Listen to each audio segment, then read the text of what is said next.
ایک حدیث میں آتا ہے کہ حضرت ابن عباس رضی اللہ عنہ فرماتے ہیں کہ کسی شخص کو کوئی بھی حاجت ہو، کوئی ضرورت ہو، کوئی اللہ سے بات منوانا چاہے تو وہ بہترین اچھی طریقے سے وضو کرے اور پھر 2 رکعت نماز پڑھے اور سلام پھیرنے کے بعد یہ دعا پڑھے: اللہم اسألک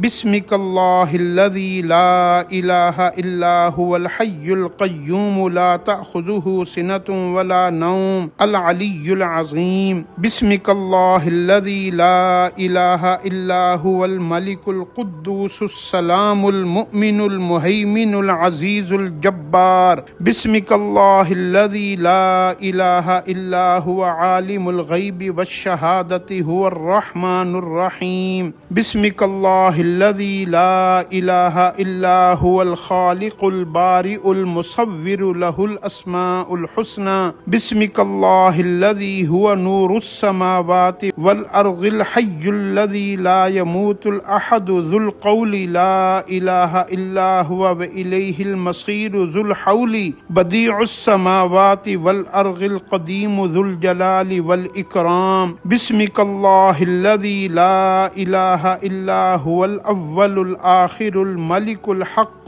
لا إله إلا هو رب العرش الكريم ذو المعارج والقوي بعز اسمك الذي تنشر به الموتى وتحيي به وتنبت به الشجر وترسل به المطر وتقوم به السماوات والأرض بعز اسمك الذي لا إله إلا هو الملك القدوس ولا يمس اسم الله نصب ولا لغوب تعالى اسم الله والاقتراب علمه ولثبات اسم الله الذي لا إله إلا هو له الأسماء الحسنى الذي هذه الأسماء منه وهو منها الذي لا يدرك ولا ينال ولا يحصى استجب لدعائي وقل له یا اللہ کن فیکون اللہم صل علی سیدنا و مولانا محمد عبدک و رسولک افضل ما صلیت علی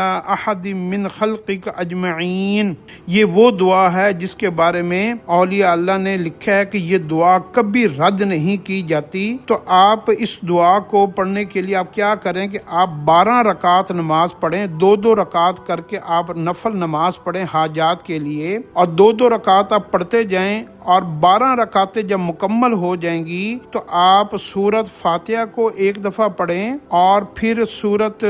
آیت الکرسی کو 1 دفعہ پڑھیں اور پھر قل هو اللہ احد کو پڑھیں۔ 12 کی 12 رکعتوں میں یہ تینوں صورتیں پڑھیں، اور جب 12 رکعتیں مکمل ہو جائیں تو پھر اس کے بعد جو میں نے آپ کو اوپر دعا بتائی ہے وہ دعا پڑھیں گے، تو انشاءاللہ اس کے بعد آپ کوئی بھی دعا مانگیں گے تو اللہ رب العزت آپ کی وہ دعا کو رد نہیں فرمائیں گے۔ یہ اولیاء اللہ کا آزمایا ہوا نسخہ ہے، علامہ سخاوی نے بھی اس کو لکھا ہے، اور بھی بہت سارے جو ہے نا اماموں نے اس کی تصدیق کی ہے۔ تو آپ اس دعا کو، اس میں اللہ کے حمد و ثنا، آیت الکرسی اور اللہ کے عمدہ ترین کلمات اور اسم اعظم اس میں شامل ہیں۔ تو اللہ سے حاجات منوانے کے جتنے بھی اولیاء اللہ نے مختلف طریقے استعمال کیے ہیں، حاجات کے ذریعے سے مانگے ہے، اللہ کو یہ ساری ادائیں پسند ہیں۔ اللہ کو آپ کی کون سی ادا پسند آتی ہے؟ دل کی رغبت، شوق اور دل کی پوری کیفیت کے ساتھ اللہ سے یقین اور ایمان کے ساتھ مانگیں، کبھی بھی محروم نہیں ہوں گے انشاءاللہ۔